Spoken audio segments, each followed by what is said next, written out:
Halo, Assalamualaikum warahmatullahi wabarakatuh. Perkenalkan, saya Sinta Anggraini dengan NIM akhir 036.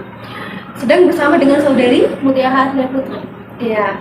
Nah, sebelumnya aku pengen tahu aja nih tentang kebiasaan belajar kamu. Jadi, tadi namanya siapa? Mutiara. Oke, kelas berapa ini? Kelas 12. Kelas 12. Sekolahnya di mana ini? Di SMA 1 Maret. Oke, nah sebelumnya kan tadi kan udah sekolah di SMA 1 Ungaran ya. Iya. Jadi gimana nih? Kesannya gimana? Seru atau Asik-asik aja. asik-asik aja ya, masih aman gitu. Nah, selanjutnya itu adakah ini menurut kamu itu suka pelajaran apa? Paling suka tuh pelajaran antara PPKN sama fisika. Oke, antara PPKN sama fisika. Kenapa itu? Kalau PPKN kan biasa itu hitungannya ya. Iya, betul. Paling hafalan doang jadi gampang. Kalau fisika tuh kayak antara rumus sama soalnya tuh gampang lah dikerjainnya gitu. Oh gitu. Kenapa kamu gak suka matematika tapi malah suka fisika gitu ya? Soalnya matematika tuh kayak rumusnya lebih banyak dan setiap Iya. subbab tuh kayak rumusnya beda-beda, nggak bisa Iya. digabungin ke subbab-subbab lain. Kalau fisika bisa. Oke, berarti karena fisika itu rumusnya itu beranak, jadi satu pokok Iya. aja tapi bisa untuk mengerjakan soal apa Iya, aja gampang. gitu. Oke, berarti kamu ini mudah mudah memahami konsep gitu ya. Jadi kalau kamu udah tahu satu rumus, kamu bisa mengerjakan soal-soal lain itu dengan rumus tersebut gitu. Nah, berarti ini ya. Nah, tapi kenapa kamu suka PPKN juga karena nggak ada matematikanya? Iya. Karena teori-teori Hafalan, aja, iya. hafalan-hafalan aja. Oke, berarti kamu tuh lebih suka hafalan sama pemahaman konsepmu itu bagus gitu ya. Iya. Nah, kalau tadi kan yang favorit nih, kalau yang nggak favorit apa itu? Yang non Kimia nih. Waduh, kimia. Kenapa? Berarti ini jurusannya jurusan IPA ini ya.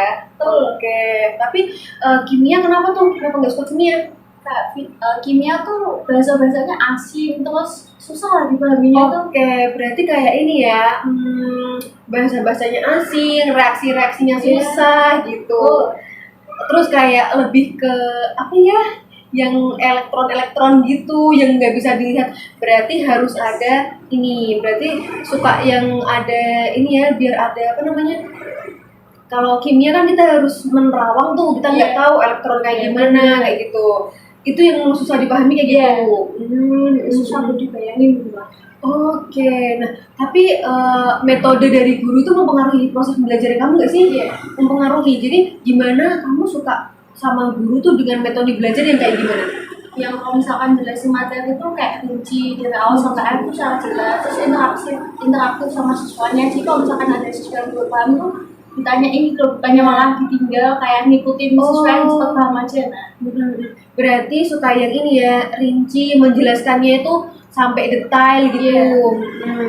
Berarti interaktif juga, berarti ada ini ya, ada umpan balik Iya, misalkan jadi nggak cuma gurunya. satu arah doang. Berarti gurunya udah menjelaskan, dia juga ngasih harus ada Soal, feedback iya. juga gitu, biar ngetes ya apa namanya siswanya itu paham sampai mana gitu. Oh iya, benar.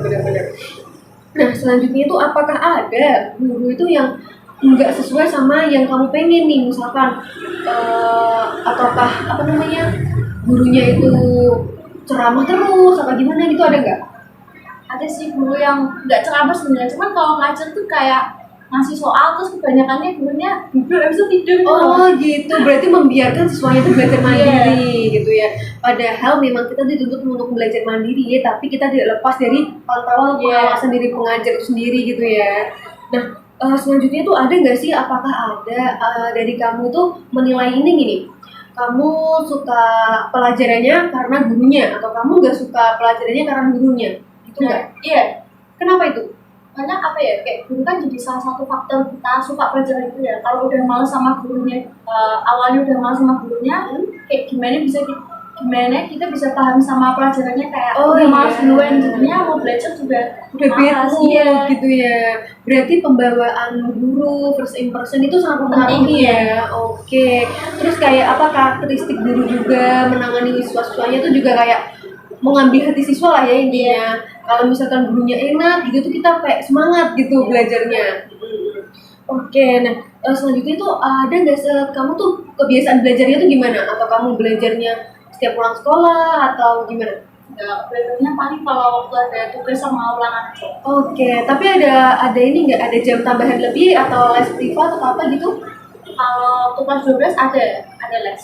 lesnya itu di luar sekolahan atau? Iya, di luar sekolah. Oke, berarti memang ingin menambah jam belajar ya. Oke. Nah, ada nggak sih faktor-faktor yang buat kamu tuh malas dalam pembelajaran? Biasanya kalau guru itu ngasih tugasnya terlalu banyak. Misalkan kayak kalau 10-15 soal kan masih oke ya, tapi kalau kayak 30-50 soal berarti kemudian hari ini cuma tinggal besoknya aja kan buat jadi malah tambah malas gitu. Bukan tambah semangat tapi malah tambah malas. Oh ya, betul. Jadi harusnya itu ini ya, gurunya itu ngasih uji coba itu yang sesuai gitu. Oke. Karena biasanya guru itu ngasih soalnya itu yang ada di buku paket atau buku LKS kan, jadi kayak langsung sebab langsung 30 soal gitu ya.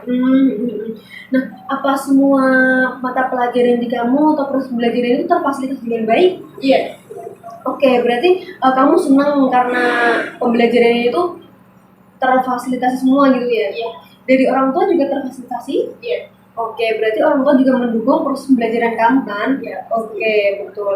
Terus gimana sih kamu menumbuhkan minat belajar kamu di saat kamu tuh kamu pernah nggak sih kayaknya aku lagi males banget nih belajar. Nah, itu kamu gimana untuk menumbuhkan minat belajar kamu gitu? Biasanya kayak lihat progresnya teman sih. Kalau misalkan kayak aku ketinggalan jam di belakang, kan pastinya langsung ngerasa kayak kok jauh banget. Jadinya langsung termotivasi lagi aku belajar lagi. Oh, berarti temen itu salah satu faktor pendorong kamu untuk belajar dong? Kan juga gitu.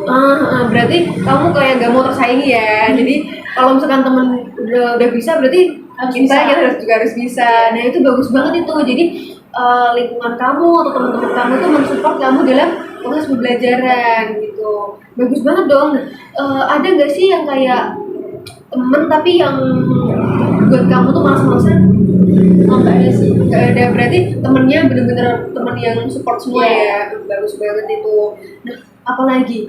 Atau kamu ada kendala-kendala dalam melakukan pembelajaran itu ada nggak? Biasanya mungkin kayak ngatur jadwal aja ya. Kan pulangnya udah sore, terus masih les sampai malam, dan kadang masih ada tugas atau bisa belajar buat ulangan, jadi kadang keteteran sih. Tapi lesnya itu les tiap hari atau? Kalau karena kelas 12 waktu itu setiap hari. Oke. Berarti ini ya memanajemen waktunya dalam itu ya, dalam mau belajar yang gitu. Iya. Selain itu nggak ada kendala lagi, aman. Oke. Makasih udah mau diwawancarai ya, boleh kita sharing-sharing gini. Semoga ini bisa menjadi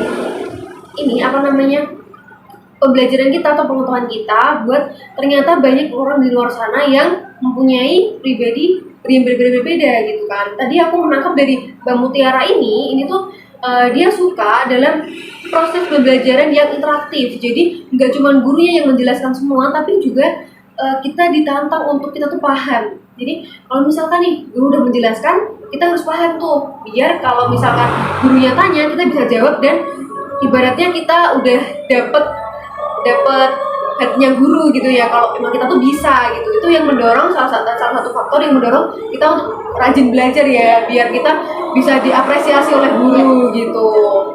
Nah, jangan lupa teman-teman juga harus rajin belajar ya. Bye-bye. Assalamualaikum warahmatullahi wabarakatuh.